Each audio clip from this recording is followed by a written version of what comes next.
Nitro Boats. And by Bass Pro Shops.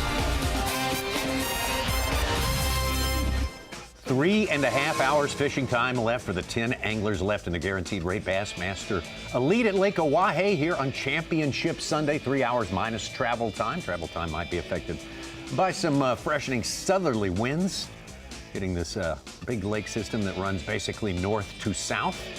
There's your leaderboard right now, and a very, very close at the top with Chris Johnston and Austin Felix. Those two have been occupying those two spots for a good amount of time on this final day. We have seen much more fish catching than we have seen in the 3 previous days, especially through the first 2 or 3 hours out there on the lake.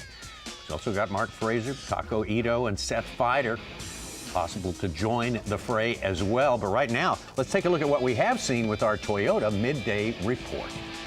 Exactly right, Tommy. Toyota Midday Report. It has been a day of game changers. One of those game changers is our guy, Seth Feider, doing a lot of work today as he did yesterday in this Toyota Midday Report with a Carolina rig.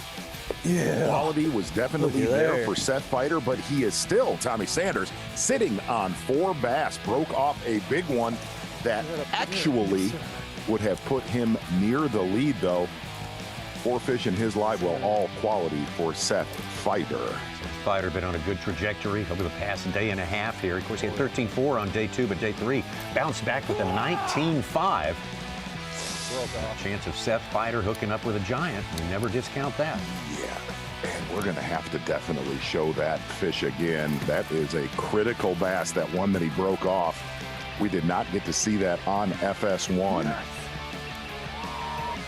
Big one here that we got to see late in the morning with Seth Feider, getting it done with a Carolina rig. And I'll tell you, a Zoom Speed Craw has been a big player in this tournament, but not for this man right here. Taku Ito going on a big-time flurry this morning. Ain't that right, Such? You know it, Chairman. Taku Ito with 17.4 on day 1, 16.13, and 15.6 his worst day yesterday. But never lacking for confidence, never doubting his superpowers with smallmouth.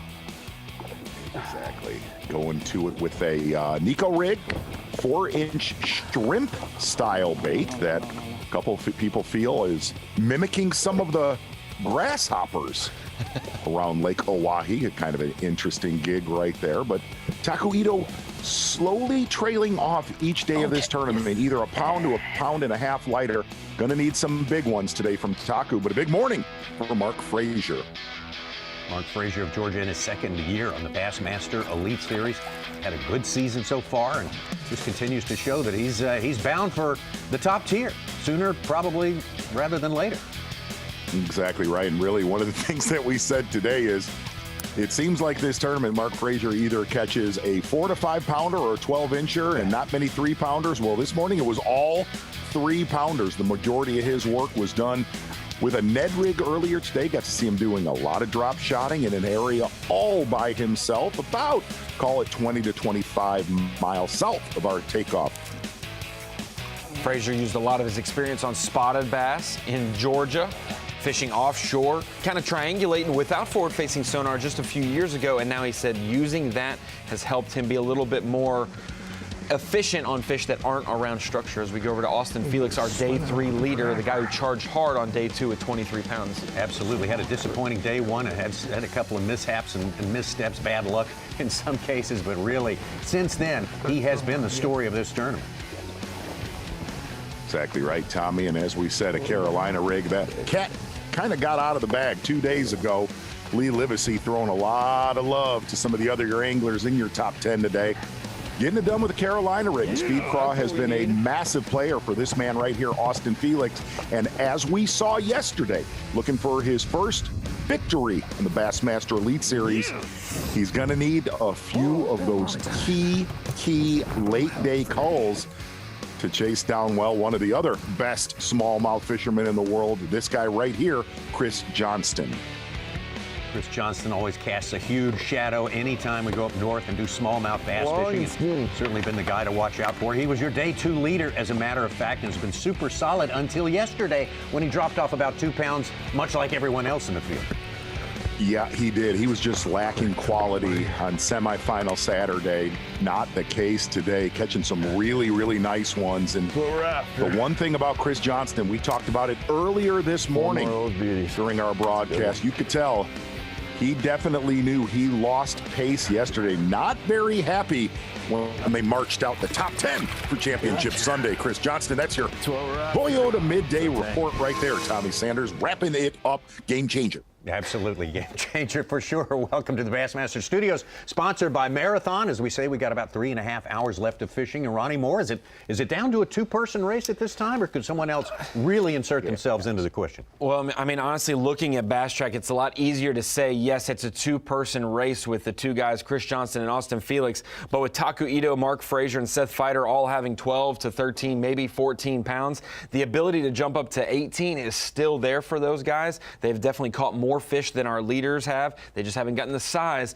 They can still make up that gap, but I do think that it's getting close. As the hours pass, it becomes a two-person race more and more. Such, we base our impression of a day of fishing here based on what we see, which is not everybody, but we are seeing everybody today. Is it that much better today as far as catch rates and size for these anglers? We'll figure that out at the end of the day, but apparently as they're coming in with only 10 guys, yeah, we've had a pretty dang good catch rate today. All right, Z, when does the afternoon fish catching really launch full time? It's hard to say. It's been different every day, right?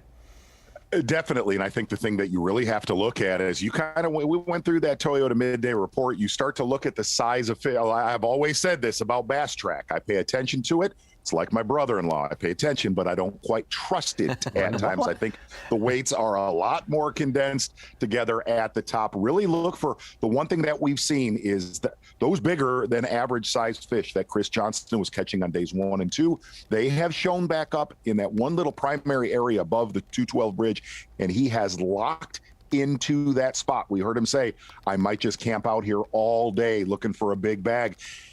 This whole tournament comes down to, is Austin Felix going to go to those areas that we saw him on days 1 and days 2 down near the bridge where he did not catch many, but he definitely had some late day big ones the first, really 3 days of this tournament.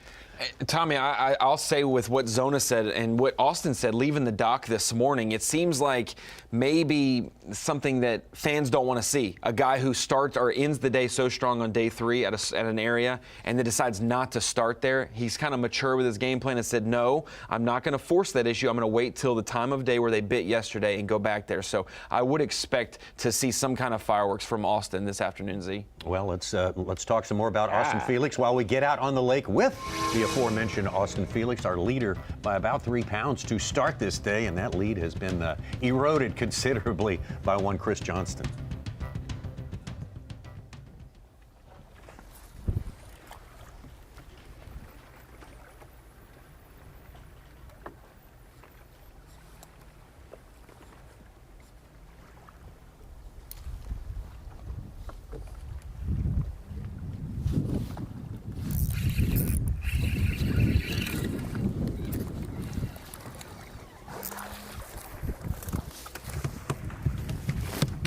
I don't know if he's gonna help or not.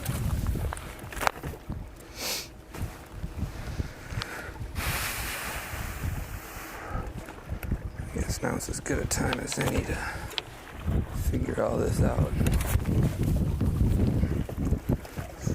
Take a moment.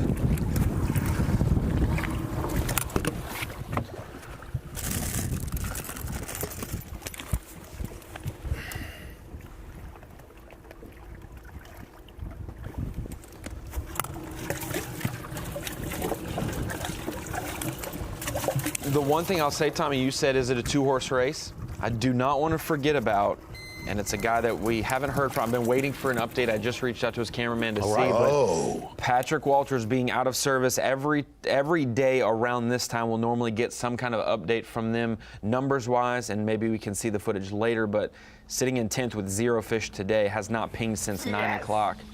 I don't know. Taco Ito hooks up. We'll see what Patrick might have in just a little bit. He had that sneaky 20-pound bag on day 1. We didn't hear anything from him all day. Okay, yes. It's a good call.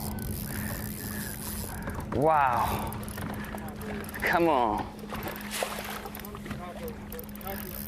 Yeah. Come on, tackle boat. It's a 100% tackle time. One cast back, one cast by. Two cast, two fish, big one. Two cast, two fish, big one. Perfect.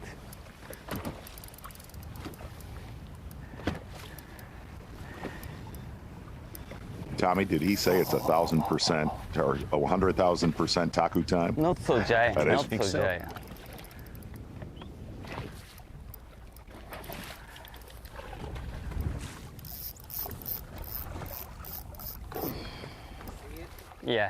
Yeah. Not so giant. Hopefully, maybe no, bad call.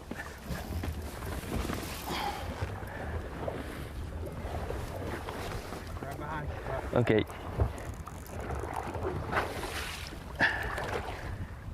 I think a good call. I think. Not so big one. Oh yeah. Pretty close.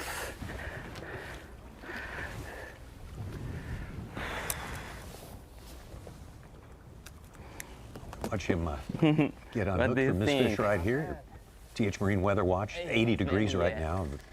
Projected to hit 90 degrees today. The wind at 8 miles an hour, so still not too overwhelming. Not bad.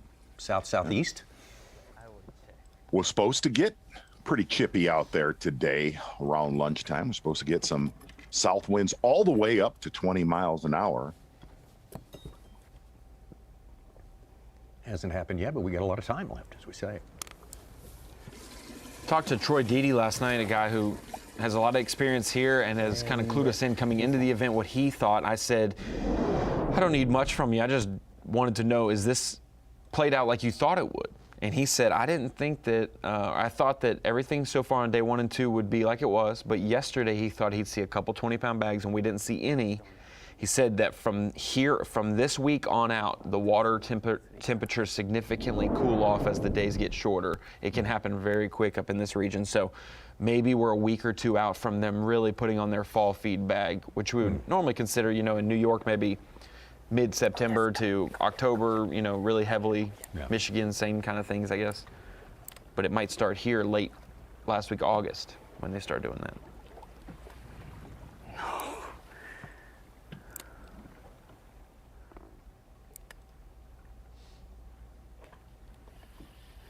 No, fish don't like me.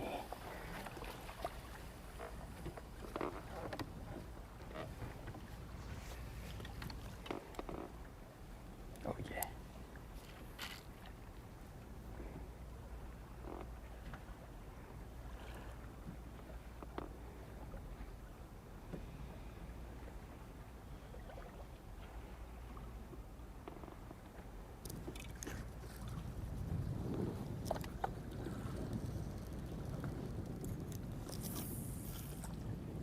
We talked about it. We were digging for it. Actually, asked to the production truck about that one that Seth broke off. That is a big factor in this tournament. Spot, like 12 miles that way, and it's just I don't know if I want to go all the way over there for one.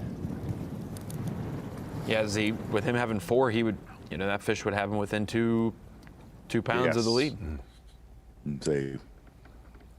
That was a critical bite.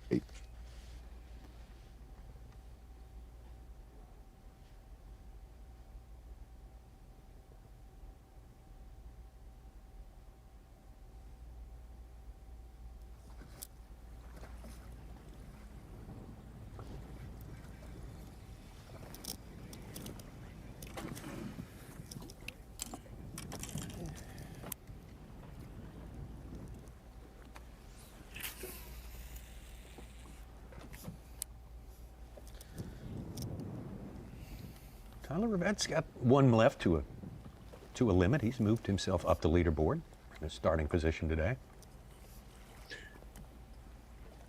Hey, Ronnie, or actually, Such probably knows this, is wow. We definitely have to address this with another Bassmaster Elite Series event, back-to-back, coming up here in the next week. What does happen if we have a Chris Johnston, Austin Felix tie? Like, What goes down? How do we handle that? Well, because the sunset, and you'll probably correct me on specific timings, Such, of how late in the Pretty evening. late up here. I mean, it's 8:39 almost still. You know, if I say They can have 8-ish, a he might fish off, say is what you're 8:07. saying. But yeah, we have plenty of time in the evening that probably by 4 o'clock today, 5 o'clock, you know, local time, Weigh and done, tie. they'd have 3 hours to be able to do a sudden death fish off possibly. But most of the time, it'll be up to the discretion of the tournament director and the 2 anglers that are tied that, do you want to do this fish off or do you want to fish tomorrow? Okay. This is a guy who could stay 8 seconds on the walleye up statue. That's what I want to see. Okay. Okay. Yeah. So there's potential. There could be some Bassmaster live tomorrow morning. So what? No one in studio has talked about no one that said at all. that. Tomorrow's a travel day to nobody go said- 9 hours to Other lacrosse. events we've said that we did not say that I for this imagine one. something could be cobbled together. Yes, That's for possible. sure. And, Rock, paper, scissors, something. Yeah. There's 15, 20 fish here at least. Just need 2 decent ones to bite. They're hard to get to bite out here for some reason, but just got a trick too. Tried the old rig and nothing, so gonna try finessing them, and we got 2 hours. 2 good bites. We've never had a tying a fish off in an elite event, correct? We had it in a TTBC one time. We've had it in the opens a few times, but Four we've times never, in the opens. never had it in an elite. Yeah, he's got our big bag. Chris Johnson does 16 pounds, 6 ounces. He's got the 212 and a 210 though. Everything else, one's a 4-pounder, a couple 3 1/4, 312. I know he's weighing his, but I just feel like I've seen more than 16.6 from him today. I agree with that.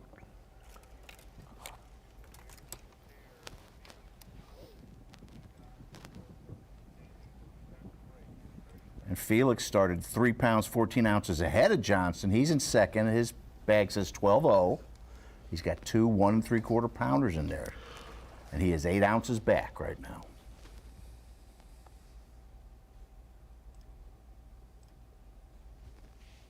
Ito has the second biggest bag on the day at 15 pounds. He started 6, 5, 15 back. That's exactly right. Taking a look at Chris Johnson, and he has been a big-time story this entire tournament. Slipping up a little bit off the pace yesterday. We're going to do a get ready, Tommy Sandals, a Mercury Dare to compare. Taking a look at these anglers, a big day 2 for Austin Felix. It was kind of a grimy day 1 for Austin Felix, 14 pounds and 2 ounces. Could have been a little bit better, but did not catch a lot of fish. So consistent for Chris Johnston on the first 2 days of this tournament. But yesterday, a big time killer, really never found anything over 3 pounds. Not the case today. And as we said, those weights are unofficial for day 4. Mercury Dare to compare, pretty much coming down the wire right now with Austin Felix. Chris Johnston, Mercury Dare to compare. How about that, Tom? There it is, the comparison, the matchup that's taking place right now at the top of our leaderboard. Chris Johnston with the edge over Austin Felix for now.